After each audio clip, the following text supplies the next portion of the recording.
Daddy, you're not eating. He turned back to the table, the small oval surface between him and Sophie, suddenly as significant as an island. His daughter was 6 years old, almost 7, and she watched him with the calm, unblinking attention that children reserve for things they don't yet have words for, the way they notice the world before they've been taught to look away from it. Marcus wiped his hands on his napkin, an unnecessary gesture, a delay tactic. The burger in front of him had gone cold 20 minutes ago. Sorry, Bug. I was watching the snow. It's a lot, Sophie said, returning to her roasted chicken with the methodical precision she applied to everything. She held her fork with both hands, pressing each piece carefully into a small pool of honey mustard she had arranged on the corner of her plate with the same care an architect might arrange buildings in a city. She was precise about food, always had been. She liked things where she put them. It is, he said.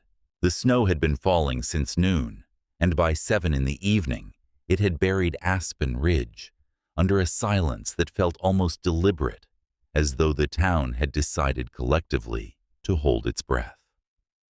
The kind of silence that happens when a place is waiting for something. Marcus had been born in this town, had left it at 18, and had come back after Sophie's mother decided she preferred her career in Denver to the complications of single parenthood in a small mountain town. That was 4 years ago. Some days it felt like yesterday. Other days it felt like a lifetime. Caldwell's was the kind of family restaurant that had existed unchanged for 30 years, the kind of place where people came when they couldn't bear to cook or couldn't bear to eat alone. The red vinyl booths had been worn smooth by decades of elbows and shifting weight. Framed photographs on the walls showed Aspen Ridge in different eras. The town in the 70s with its wide streets and few cars. The town in the 80s with its first traffic light. The town now more crowded, more expensive, more everything, except more welcoming to everyone. 2 booths over a couple argued quietly, the kind of argument that seemed to be held together by proximity and habit rather than any actual affection.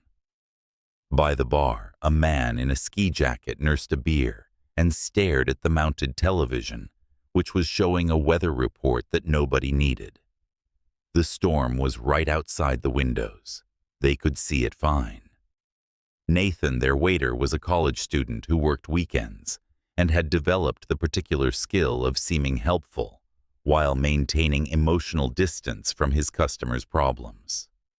He cleared a table nearby, moved through the restaurant with the unconscious grace of someone who had learned to be invisible in plain sight.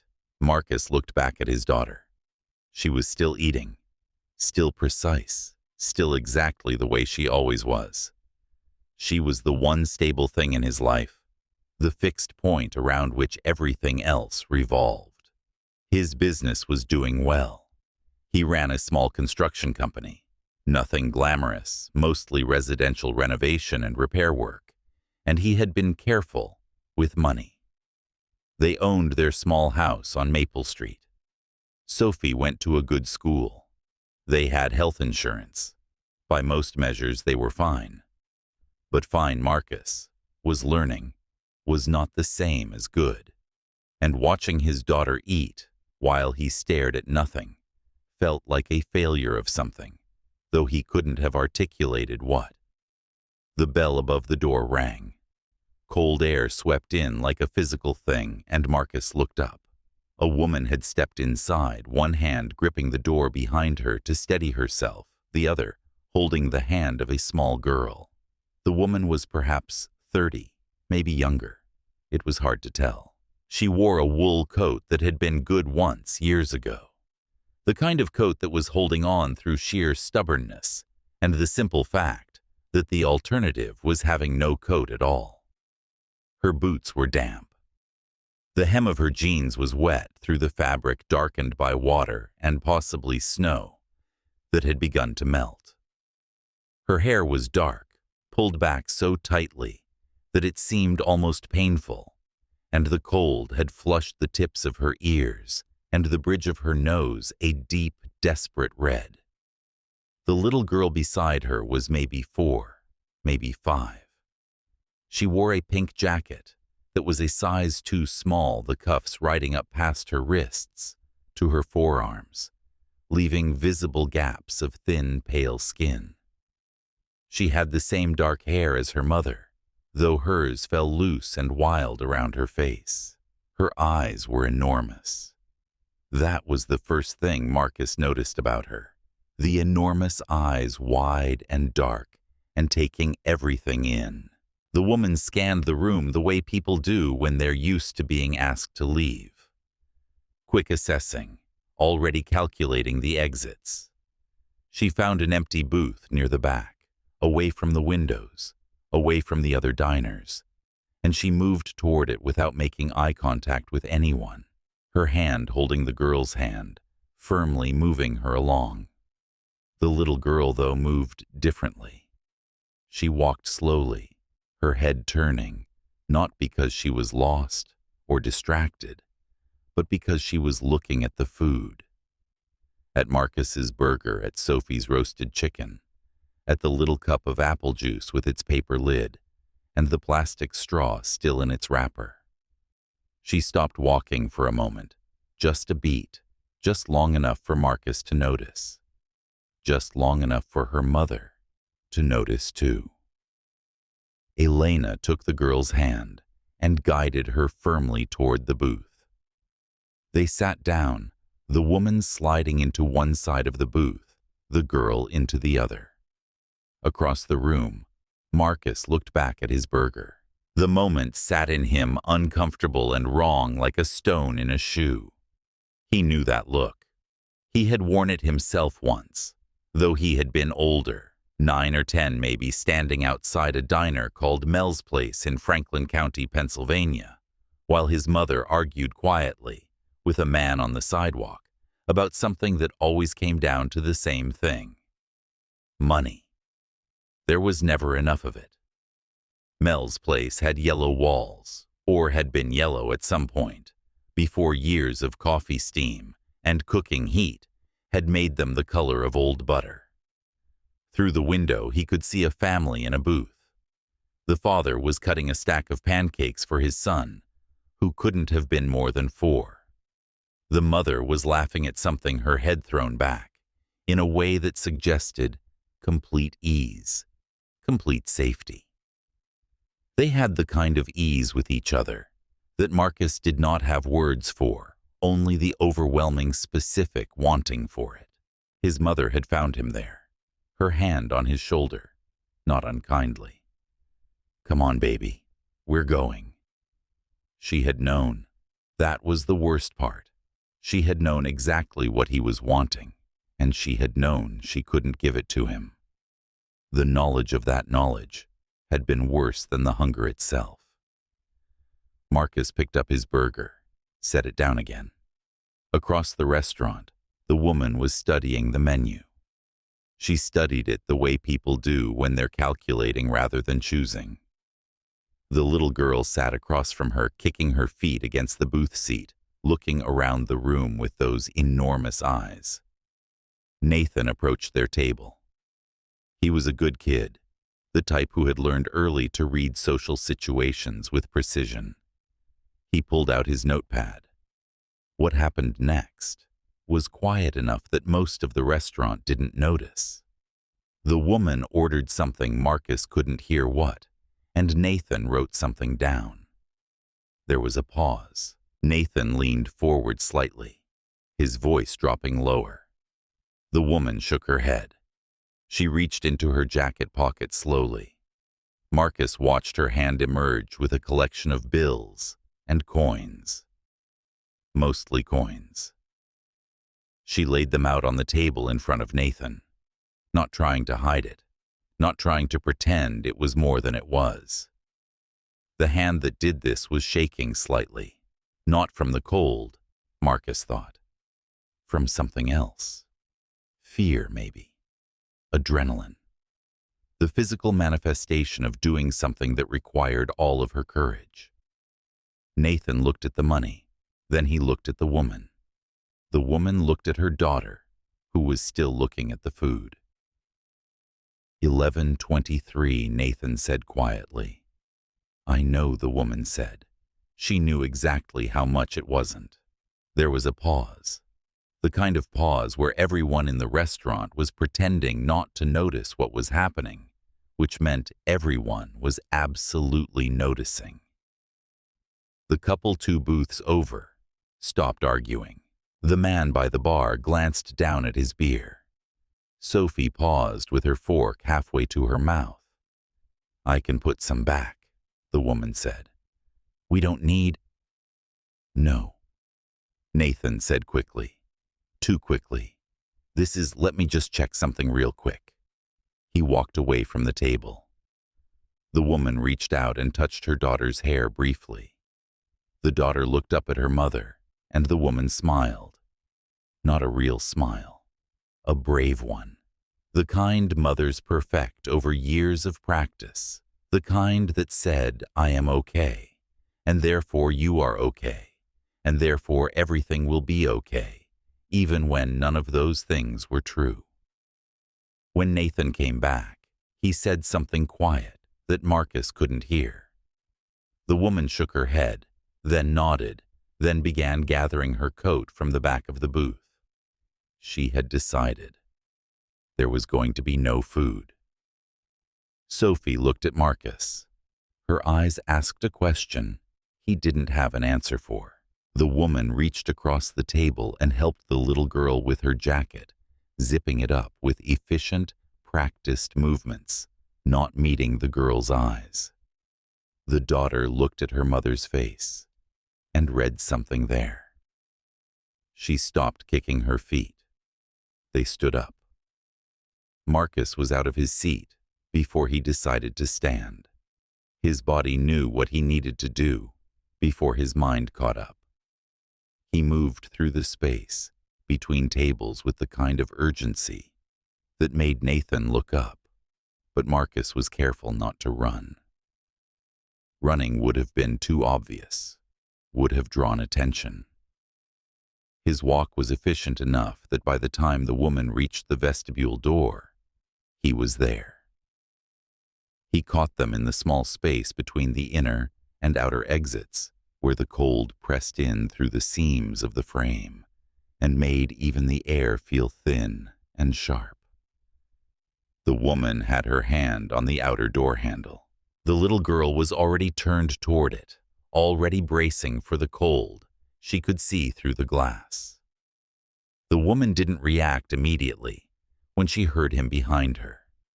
There was a moment, just a beat, just long enough where she could have pretended she didn't hear him, could have pushed the door open and stepped out into the storm. But she turned. Her face was immediately guarded, not rude, not frightened exactly, but closed in the way that doors close when someone has learned that the next knock is usually trouble, that the next conversation usually ends in a no, or a demand, or an impossible choice. I'm sorry, Marcus said. He had his jacket half on one arm, in one arm out, which made him look awkward, not threatening. That was good. He hadn't planned what to say, and now the awkwardness felt like the only honest thing he could offer. He stopped, started again. I just wanted to ask if you'd like to come back inside. The woman looked at him, then she looked at his jacket, then she looked back at his face. Why, she said. It was a single word, but it carried considerable weight. Not hostile. Something more careful than hostile. The question of someone who has been burned by the answer before. The question of someone who has learned to be suspicious of kindness, because kindness in her experience usually came with a cost or a judgment or both. Because it's cold, Marcus said. And because my daughter doesn't finish her chicken, and they charge me for it anyway. It was a terrible thing to say. He knew it as soon as it came out. He watched the woman's expression shift, a tightening around the eyes, a slight straightening of the spine, the way her jaw clenched. She understood what he was doing, the terrible arithmetic of his lie, that he was suggesting his daughter's waste was somehow equivalent to her hunger, that he was trying to make it transactional so she could accept it as a business arrangement rather than charity. It was insulting, but it was also not insulting because it was also the only thing he could think of that might work. "We're fine," she said. "Thank you." But her hand hesitated on the door handle. It was the smallest thing, a pause of maybe half a second, but Marcus saw it. She was calculating. The cold, the snow, the distance to wherever they were going. Her daughter's inadequate jacket. The math of pride versus necessity. Then she pushed the outer door open. The cold came in like a wall. The kind of cold that has weight to it that takes your breath. The wind had shifted, and now the snow was blowing sideways, finding the gaps between the buildings, turning the parking lot into something that didn't quite look real. The kind of storm that made you understand why people used phrases like the elements when talking about weather, as if the weather were something alive, something that could have opinions about you. The little girl flinched and turned her face away from it. "I'm not trying to." Marcus started. "I know what you're trying to do," the woman said, not unkindly. That was the thing. It wasn't unkind. It was just absolutely final. The way someone speaks a truth they've had to speak too many times. Like someone stating a fact about the weather. "We don't need charity." She took her daughter's hand and stepped out into the vestibule. The wind immediately caught at the mother's coat, pulling at it. The daughter's small face was already scrunched against the cold.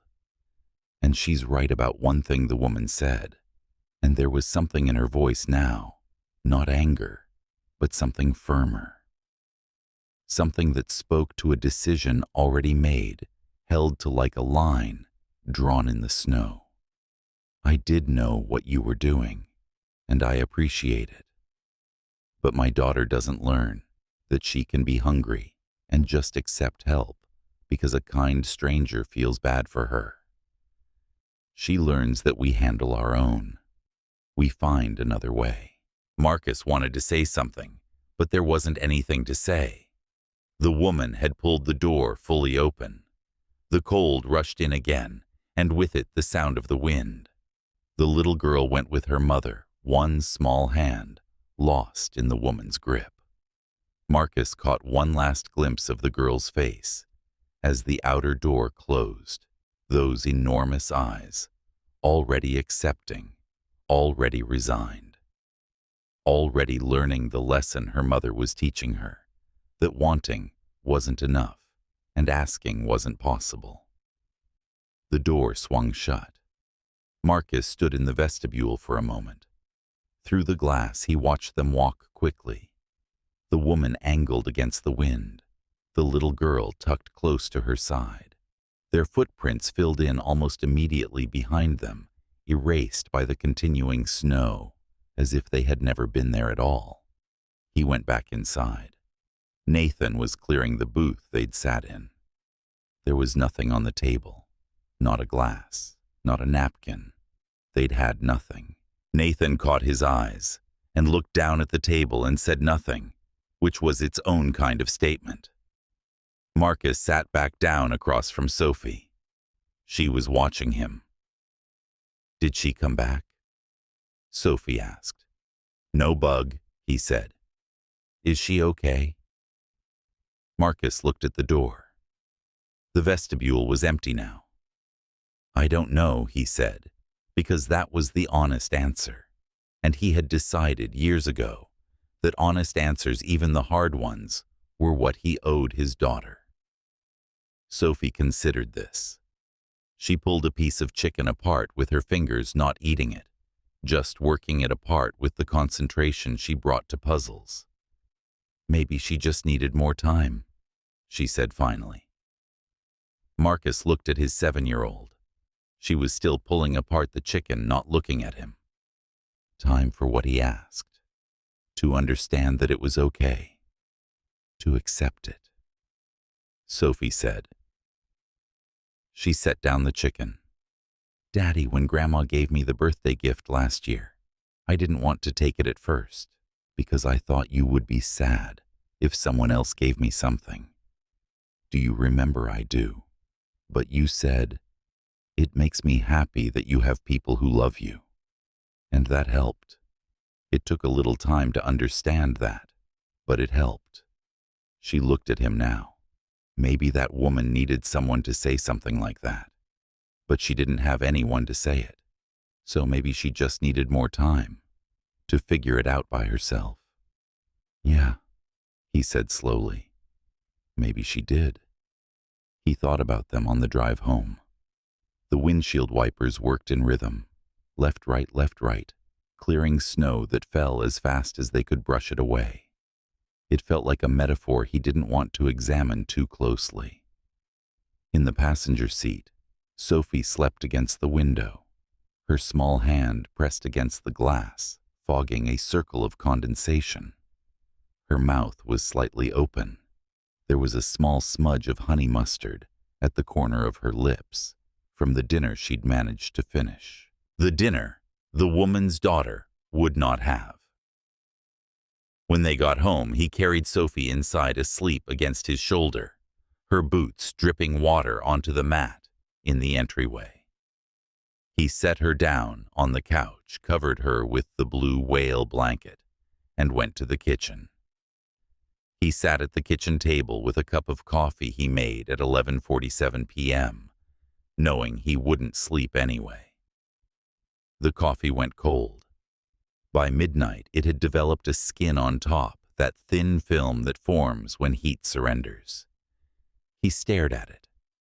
Outside, the storm was doing what storms do, pressing against the windows, finding the gaps around the frames, filling the night with the kind of noise that made the house feel smaller somehow, more fragile. He kept seeing the little girl's face, the specific quality of hunger in it, not dramatic, not performed, just real. The way her eyes had tracked the food, the way a person's eyes track something precious, being moved out of reach. The way she had slowed down when she saw the roasted chicken and the apple juice with its paper lid, as if by moving slowly, she could make the moment last longer. He had been that child. Not in the exact same way his mother had found ways to feed him. There had been food banks and churches, and Mrs. Chen, who owned the corner grocery store and let his mother buy things on credit. But he had been that child in the way that matters, knowing that there were things he wanted that his mother could not give him, and feeling the weight of that knowledge in his chest every single day. The knowledge that he was the limitation, that his existence was the problem his mother was trying to solve, that if he had been different or less or more capable of not wanting everything, would have been easier for her. He didn't know that he was wrong about this. He had never known. On Wednesday, Marcus asked Nathan about the woman. Nathan had looked uncomfortable. I don't know her name, he'd said. She came in, tried to order. Didn't have enough money. Did she say anything? Where she was going, Nathan shook his head. She just left, man. I'm sorry. Marcus went to the police station, not to report anything, but because Chief Patterson had been a customer at Caldwell's for years. Sometimes came in with his wife on Friday nights. Chief Patterson listened patiently to Marcus's description. A woman, maybe 30. A daughter, maybe 4 or 5. Dark hair, The pink jacket. Could be anyone, Patterson said, not unkindly. Could be passing through. Could be camping. Could be in a car.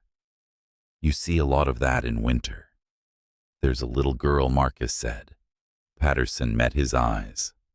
I know. If I see her, I'll let you know. But they both knew that meant nothing. That meant Marcus would call once a week for the next month, and Patterson would answer with increasing reluctance. And eventually, Marcus would stop calling, and the woman and her daughter would remain unfound, unremarkable. One more invisible person trying to survive an invisible poverty in a small town. On Thursday, Marcus found himself Googling Aspen Ridge, homeless. On Friday, he drove through the parking areas at the edge of town, looking for cars with people living in them. He didn't know what he was looking for. He didn't have a plan for what he would do if he found her. He just knew that he had to look. Sophie noticed. "Daddy, are you okay?" she asked on Friday evening. "Yeah, Bug. I'm fine." "You looked at your phone like 47 times yesterday." It wasn't 47 times. It was at least 47 times. I counted after 30. She said this with the certainty of a child who had learned early to track her parents' distress levels. "Are you worried about someone?" He almost lied, almost said no. "It's nothing. Forget about it." But they had made a pact, him and Sophie, a long time ago. Honesty, even when it was hard. "Yes, Sophie, I'm worried about someone." "The woman from the restaurant." "The woman from the restaurant," he confirmed. Sophie was quiet for a moment. Then, "Maybe she's okay. Maybe she got food somewhere else." "Maybe. Or maybe," Sophie said carefully, "she didn't get food anywhere. But maybe she and her daughter have other things. Like, maybe they have each other. And that's something." Marcus looked at his daughter, who was 7 years old, and sometimes wiser than he was. "Yeah," he said, "that's something." Sophie came into his room Saturday morning while he was still in bed, the sun not quite high enough yet, and she sat down on the edge of the mattress with the kind of purpose that meant she had something to say. "Do you remember when Grandma gave me that jewelry box?" she asked. "The one for your birthday?" "Yeah. And I didn't want to take it because I thought it would make you sad if someone else gave me something I remember. You said it makes me happy that you have people who love you, and I didn't understand at first. But then I did. And then I stopped being sad about it." Marcus sat up a little, pulling the blanket higher. "And I was thinking," she said, "maybe that woman needed someone to say something like that. But she didn't have anyone to say it. So maybe she just needed more time to figure it out by herself. And maybe she's figuring it out now." Marcus looked at his daughter for a long moment. "You're very smart," he said finally. "I know," Sophie said. "That's why I'm telling you to stop looking for her. You're making yourself sad and it's not helping." Marcus almost laughed, almost did. But instead he pulled Sophie close, and she let him in that way that children do when they understand their parents need comfort more than they do in that moment. It was March when a woman came to Caldwell's for the first time.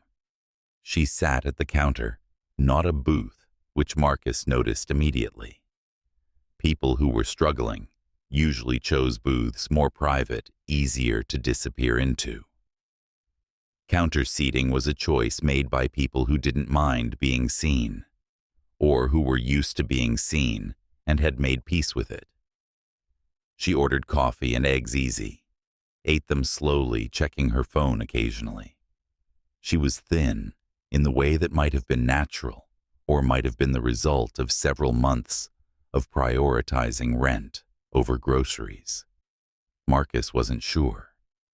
She was beautiful in a way that didn't depend on circumstance, the kind of beautiful that came from good bone structure, and that particular quality of presence he'd come to notice in people who'd learned to survive on less.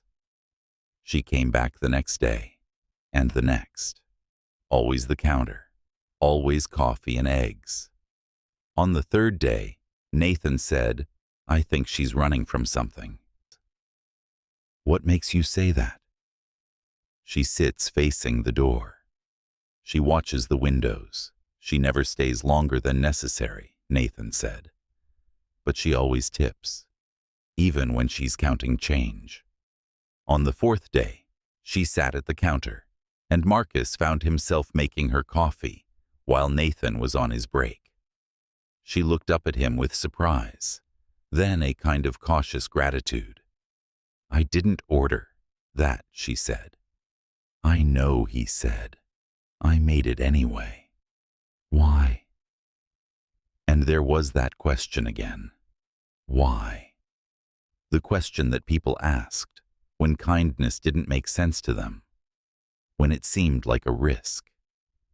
Because you've been ordering coffee for 4 days straight and eating eggs, and I wondered if you actually liked eggs, or if eggs were just what you could afford. So I made you coffee the way I would make it, in case you liked it better than the way Nathan makes it. She almost smiled. Is that your sales strategy? Making assumptions about customers' financial situations? Terrible strategy, he agreed, but effective. She took the coffee. "What's your name, Marcus?" "I'm Elena." She kept coming back, and slowly over the course of conversations that happened in the spaces between the rush, Marcus learned about Elena. That she'd been living in a car for 6 weeks.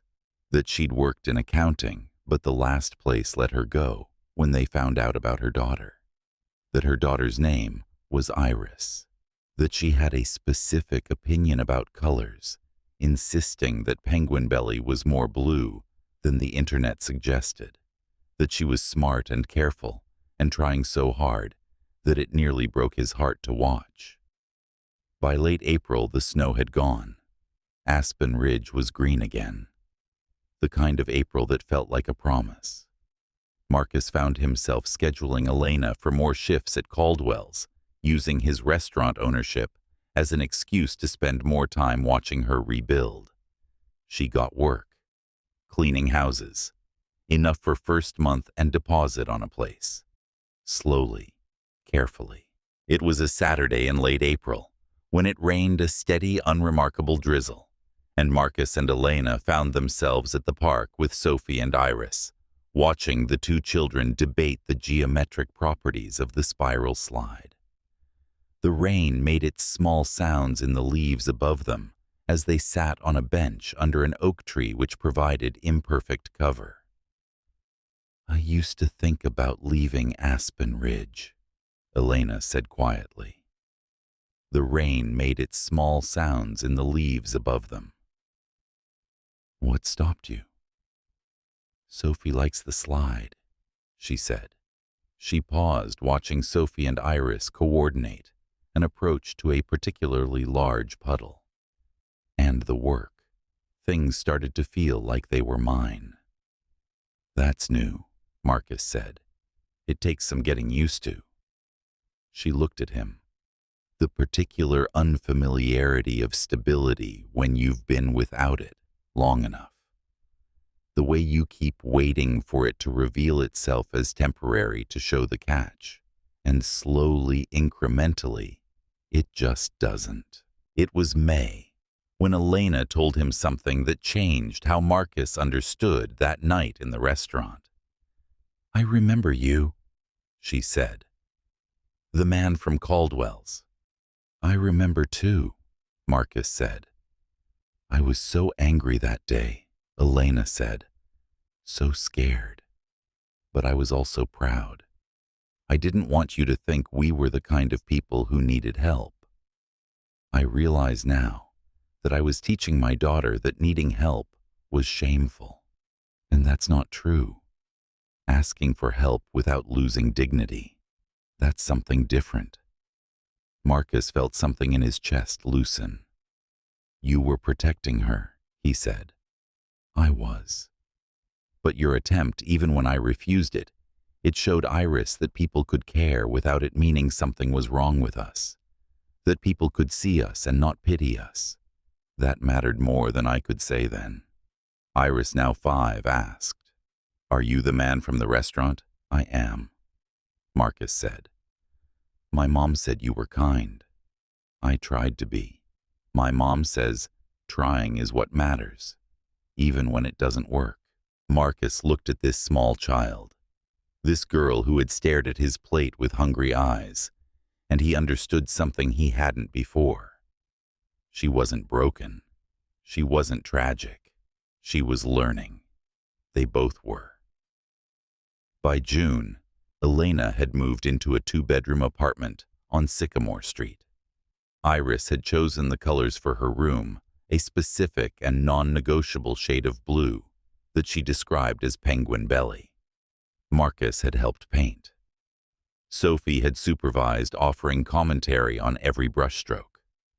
Everything was quiet after that. Not quiet in the sense of nothing happening, but quiet in the sense of life continuing in its ordinary way. Elena worked. Iris went to school. Sophie and Iris became friends. Actual friends with sleepovers and inside jokes, and the kind of loyalty that only children understood. Marcus kept the coffee coming, not overbearingly, just as part of the rhythm of Caldwell's. And he remembered the night in the restaurant, not with the obsessive quality of before, but with something more resolved. Something that felt less like failure and more like a moment that had mattered, even though it hadn't ended the way he'd wanted it to. 1 year later, they sat in that same booth at Caldwell's, the 4 of them around a table designed for 4. Marcus ordered what he always ordered. Elena ordered for herself and Iris, with the ease of someone who could afford to feed her child without calculating every bite. Iris got the roasted chicken. She ate it slowly, not because she was rationing, but because she was learning to taste things. The difference between eating to survive and eating to live. Nathan approached their table. He'd been waitering here for 5 years now. He'd watched this community, the hungry ones, the struggling ones, the ones who make it and the ones who don't. He set down the check for Marcus. He set down no check for Elena. Elena started to protest. On the house, Nathan said. For the family. Elena didn't argue this time. She nodded. She understood. This was kindness that came from witnessing, not from charity. This was a man who had seen her struggle and had watched her rise. This was different. Iris looked at her mother, understood something about acceptance. Sophie and Iris went back to their conversation. Marcus and Elena exchanged a look. No words needed. Outside, the summer was dying. Fall would come. Winter would come again. The cycle would continue. But right now, they were warm. They were fed. They were together in a small restaurant, in a small town in the mountains. And that was everything. That was the thing Marcus had learned that night in January. The thing he was still learning, that sometimes showing up and trying even when it doesn't work is the point. That sometimes being a witness is enough. Sometimes recognizing another person's dignity, even in the moment of refusal, changes the trajectory of a life. Not because kindness saves people, but because people seeing that they have been seen find the courage to save themselves. Iris looked around the restaurant, at the warm light, at the people eating and talking, and existing in this space of safety and warmth. Then she looked at her mother. Is this okay? She asked. Being here. Being like this. Elena smiled, a real smile this time.